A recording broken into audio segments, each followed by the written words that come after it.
What's going on, y'all? KM Best here. Two new cards just dropped. Let's talk about the decks that are tearing up High Infinite with those two cards, Surtur and Frigga. Surtur, I think, is the easiest place to start. This list is from EK Muddy, and he hit rank 1 with it, which allowed this deck to sort of really break into prominence. Now, as much as people like to talk down on early rank 1s, for some good reasons, I still think this list is probably the most impressive deck building feat that I've seen with Surtur so far. There are several things that look really clever about this to me, but first and foremost, what makes this the most interesting to me is the willingness it has to metagame against other Surtur decks. The main thing that this deck is doing that I think is very interesting is eschewing armor in favor of cards like Shadow King and Echo, which are going to be good in other matchups, and allowing your opponents in the Surtur matchups to simply play the armor that you get to use yourself.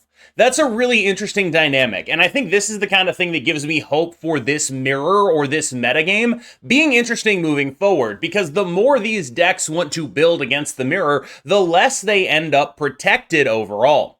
One of the major surprises to me was how quickly Zabu broke out as a major important piece of a lot of these Surtur decks. One of the major things that's worth noting is there are a vast amount of 4/10s that this deck can play, and making those into 3/10s allows you to play multiple of them on the later turns of the game if you do not end up with a scar. This means that you can explode onto the board in dangerous ways even when your opponent is not able to predict, say, oh, they have some guys down, they're going to scar me. You can still Zabu multiple 10s out on the final turn of the game, get some Surtur procs, and oh, by the way, that's 20 points. This also gives you options to do things like Cosmo alongside a 3/10, which is an exceedingly powerful line that will catch people off guard. God forbid you're able to figure out how to Cosmo alongside a 3/10 and a Scar. That's an absolutely ridiculous thing to do.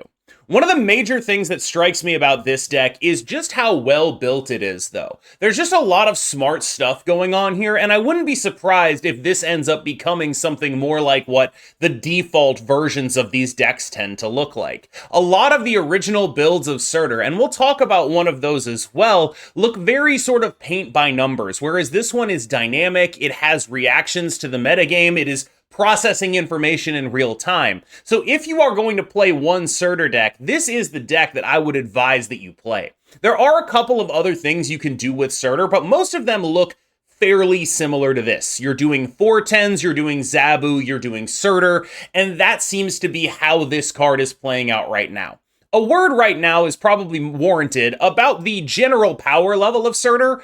Spoiler alert, it's high. This guy gets to 14, this guy gets to 17. He's very big. Surtur on 3 is exactly as scary as we thought it would be. The counterplay to a deck like this is real, but right now, every Surtur deck, as we discussed, is sort of loaded up on anti-counterplay tools. What I'm interested in tracking is the dynamism, or the dynamic interactions, I should say, between these decks when they try to build for the mirror, which means cutting the tech that protects them, and still having to balance the fact that people will maybe be playing a lot more Shang-Chi right now. Overall, Surtur seems like a worthwhile card to pick up on the Battle Pass, a powerful, strong, dangerous threat in the current metagame, and this is probably the number one Surtur deck that I would start with on day one. There are other little fun sub-themes that the Surtur deck can do, and this is one of my favorites. The inclusion of, since you are an armor deck already, White Widow is a really clever little bit to do. I enjoy it. Like, you're gonna see different stuff across all of these different decks, right? There's little bits and little packages that can go in and out of this deck, right? So package number 1 that I've seen a lot of, like, obviously there's the Zabu stuff that's still here.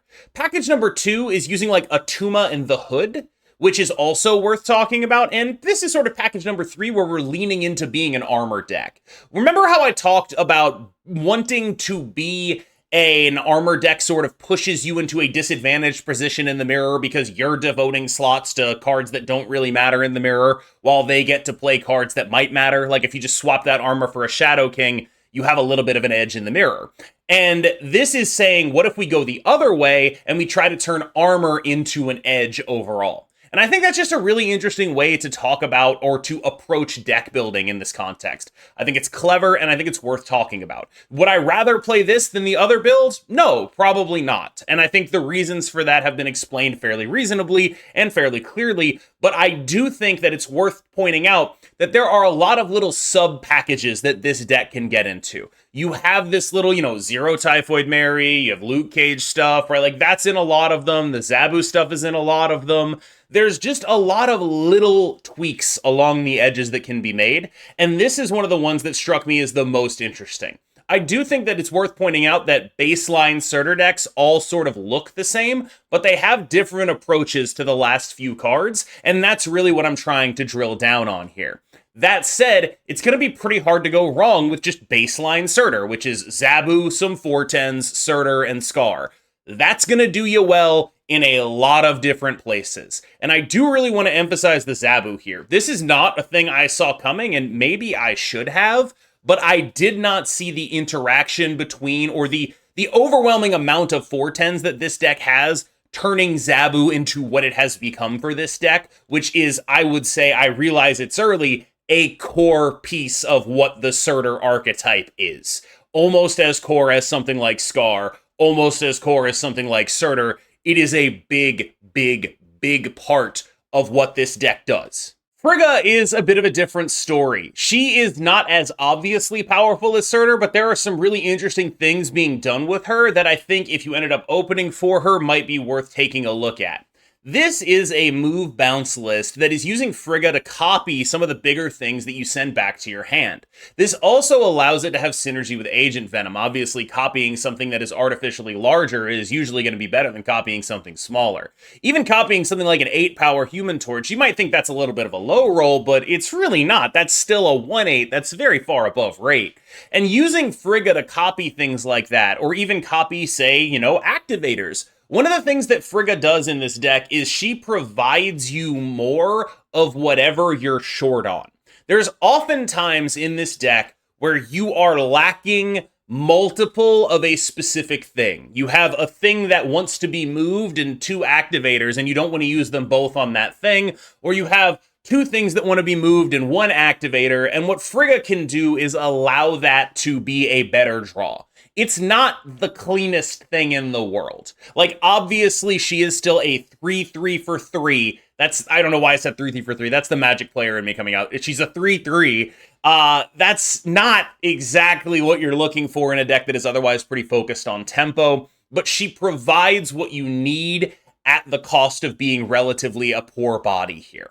Now, she does, in some cases, massively overperform. And those are the cases where you're able to get something going, bounce stuff back to your hand, and then play the thing that you built up, like that giant Human Torch, the giant dagger, whatever that may be, and get a second copy of it with Frigga.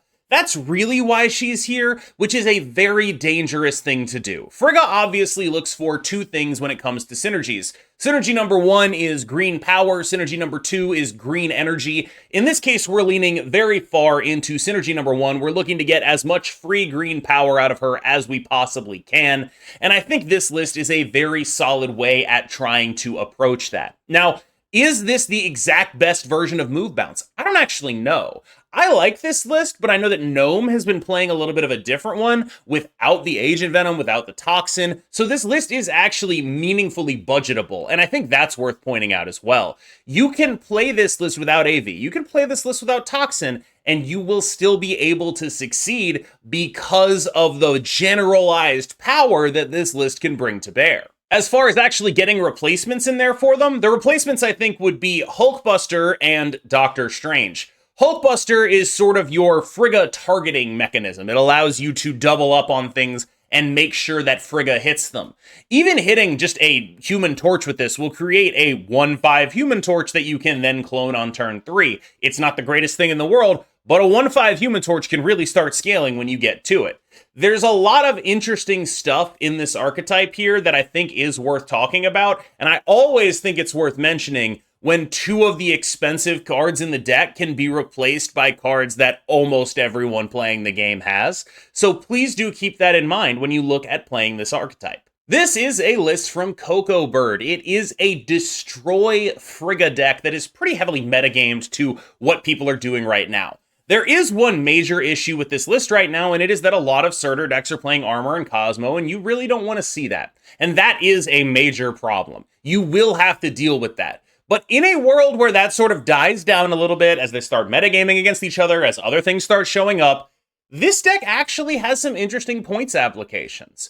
There are cool things that Destroy can do with Frigga. Obviously, it's similar to the Move Frigga stuff, where you get these scalers going and you start copying them.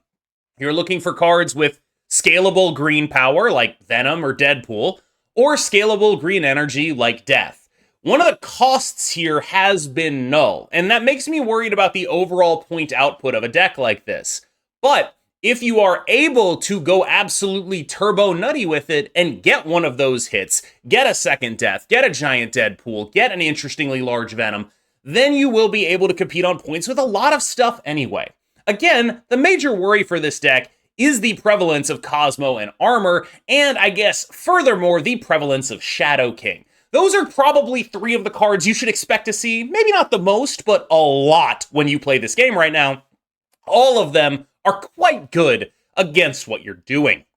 Now, I'm not saying this is a DOA archetype, but it is, of these 5 decks, by far the one I would feel the most apprehensive about queuing into a random ladder match with. Finally, from Dopest Body, an anti-Venom Afflict deck that is aimed at making sure the Surtur deck just simply doesn't have any 10s to bring to it. The main thing that Frigga is doing in this deck is actually copying US Agent. Multiple US Agents make multiple of those 410s totally unplayable for your opponent. Now, again, there are some loot cages in those decks, but they're going to have loot cage if they want to be able to get through this. And that is really, really important right now. A lot of those decks are still on Armor Cosmo stuff. There's no loot cages in them. They're going to need them if they want to beat this. Right now on day 1, I feel like this deck is actually pretty damn good into Surtur.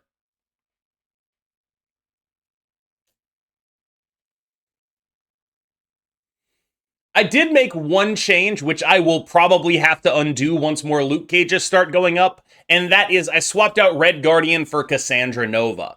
I think that once loot cages start showing up more, we're gonna need that Red Guardian back in here, because he's basically always gonna hit loot cage when they play him out there, and, you know, some of the time he'll even hit a Surtur. Outside of that, this deck is exactly what you remember this deck being, a very powerful mid-range core attached to very powerful energy sheeting engines in the form of Anti-Venom and Loot Cage, and that allows you to be a deck that has explosive, weird power on the final turn of the game. On the other hand, what this deck also is a deck that absolutely loses to opposing loot cages. And sometimes on day 1, when everyone is playing something that doesn't include that card, it's the right thing to do. But I did say I thought the EK Mahdi build was the best one, and most of these decks that have Typhoid Mary in it have loot cage in it, and there are some real worries about that, in my opinion, going forward for a deck like this. This is a deck that I think has potential, but it is always, and always will be, gated by the power of opposing tech cards. I think that instinctively I enjoyed having the Cassandra Nova in here, but I would want to probably replace with the Red Guardian that Dopest Body originally had in here. That seems like an important card in a world where people are doing the things that they are doing.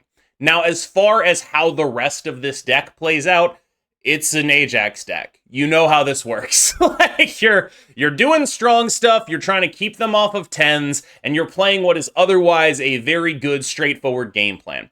The good news for you is that it's pretty hard for one of these decks that's playing Surtur to fit all the tech they need in. They have to make some sacrifices. They need to be running, you know, Zabu, a bunch of 410s, Surtur, Scar, Shadow King, Armor, Cosmo, Loot Cage. There's kind of a lot that it's asking of them, and so things will fall by the wayside and make methods like this of attacking that deck a little bit more profitable. The question's going to be week to week, what of the ways of attacking that deck is going to be the best one? What sort of holes in their armor have they left open? What is the arrow that we can shoot into the one chunk of armor missing on their dragon breastplate, like at the end of The Hobbit? That's kind of going to be the goal, it feels like, for me, this metagame. All right, y'all, thank you so much for making it through that video. I have been KM Best. You have been phenomenal. I will, of course, see you in the next one. Thank you again for allowing me to do this. I truly appreciate it. Look out tomorrow. Hopefully, we're going to have a new Rate the Cards, so be excited for that, and I will see you in the next one.